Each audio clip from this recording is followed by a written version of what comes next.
So just a few days ago on OfferUp, I managed to pick up for not very expensive this guy. This is the Synthi DK1. It's the keyboard CV controller for the classic EMS Synthi, which was made in the UK starting in the late 60s. Now there wasn't a Synthi there, but this was there.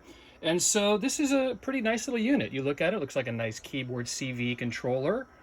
And so it's in pretty good shape. Most everything seems to be working, but it's got two really interesting features. First of all, you can see it's got two CV outputs in addition to a gate. You know, there's the keyboard voltage that generates a sort of CV for pitch, but also it had dynamic voltage. And what that means is that this was a velocity sensitive keyboard with adjustable velocity, and it was invented back in 1969. The other cool thing about this is it has a signal output, and that signal is actually, it's got its own oscillator in here.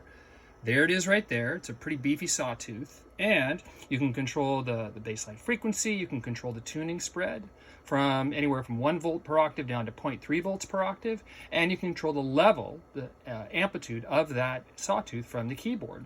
So this is kind of like a monosynth with a sawtooth waveform without a voltage controlled filter, a voltage controlled oscillator. So I took that sawtooth and I ran him into the audio in of my Arturia MiniBrute. And so putting the two together actually sounds pretty great.